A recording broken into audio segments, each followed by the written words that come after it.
the level of U.S. government oversight of the defense contractor Blackwater has or hasn't been, that level is very likely about to change. We have just learned at a Senate Armed Services Committee hearing that in September 2008, more than 200 AK-47s were signed out by a Blackwater employee, apparently named for this guy. Hey, I'm a cop, and you will respect my authority. That is Eric Cartman from South Park. Eric Cartman is the name that a Blackwater contractor used to sign out hundreds of AK-47s for Blackwater employees' personal use in Afghanistan. These were guns that were supposed to be issued to Afghan police.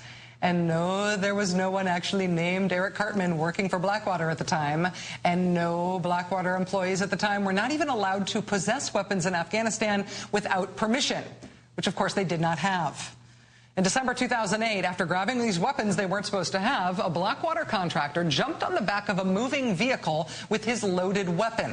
When that moving vehicle hit a bump, that contractor accidentally shot another contractor in the head. What happened to the Dukes of Hazzard reckless shooter? Blackwater sent the shooter back home to the U.S.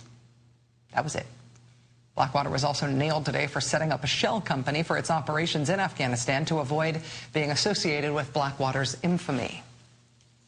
The people that were working for you in the theater said, well, yeah, we work for Blackwater. Everybody knew we worked for Blackwater. Our paycheck came from Blackwater. We were Blackwater. Blackwater, Blackwater, Blackwater, Blackwater.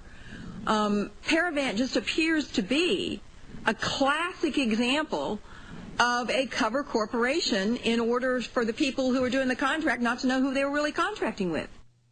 Despite all of this, it was reported this week that Blackwater is in the running for another new multi-million-dollar contract from the Defense Department to train Afghan police. The police they stole all those weapons from under the name of the kid from South Park. Joining us now is national security correspondent with The Nation magazine, Jeremy Scahill. He was at the hearing today. He's also the author of Blackwater, The Rise of the World's Most Powerful Mercenary Army. Jeremy, thanks very much for being here. It's good to be with you, Rachel. Stealing weapons, unauthorized carrying of weapons, shooting civilians, drinking, shooting each other, fraud, tax evasion. Am I missing anything else in terms of what Blackwater has been accused of in Afghanistan now? You're describing a perfect resume for employment with Blackwater. You know, Rachel, I actually like the show South Park, and what happens on every episode of South Park is that the poor little Kenny, one of the characters on the show, dies every episode, and sometimes Eric Cartman kills him. Well, in Afghanistan, when Eric Cartman, i.e. a Blackwater employee, signs out 200 weapons, and then they kill innocent Afghan civilians with them, they don't come back the next episode. Afghanistan is not South Park. And what we saw today at this hearing is just the tip of the iceberg of what Blackwater has been doing, running this criminal enterprise around the world. In Afghanistan, they set up this shell company, Paravant, in collaboration with a mammoth war giant, Raytheon, which held the prime contract for this. And they set up this contract to try to hide the fact that the Pentagon was once again hiring Blackwater, this firm that's been under investigation by practically every federal entity in the United States. It's a shell company that was used to essentially defraud the government by convincing the Army that Blackwater was not getting the contract, but this company, Paravant. And as was pointed out in the hearing today, Paravant represented in its contract documents that it had years of experience.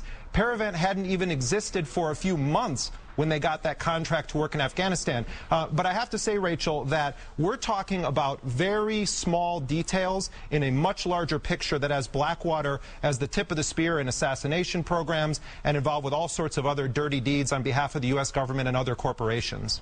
Jeremy, what do you think is the most serious of these new charges that have been leveled against the company? I mean, it seems at least politically notable to me that the company is being exposed for having, we're learning about the criminal history and the history of incompetence and misconduct among the people that Blackwater is hiring. It seems important because they've had this reputation that they hire only very elite people. That seems to be over now. Right. I mean, two of the guys that have been indicted now on manslaughter charges in the United States for killing 2 Afghan civilians, it's been revealed that one of them had gone AWOL from the military, had tested positive for cocaine. Another had been on a do not deploy list, and Blackwater then transferred him over to Paravant, this shell company, so that he could be redeployed to Afghanistan. So I think that when you take the combination of the fact that Blackwater is essentially lying to the U.S. military, is in possession of hundreds of illicit weapons, is killing Afghan civilians, and is overall endangering the lives of U.S. forces there through their misconduct, what you have is a very lethal cocktail. And the fact that the Obama administration is now leaning toward giving Blackwater not a multi-million-dollar contract, Rachel,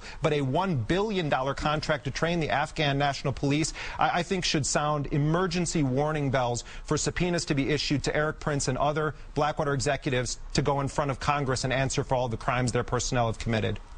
Investigative journalist Jeremy Scahill with The Nation.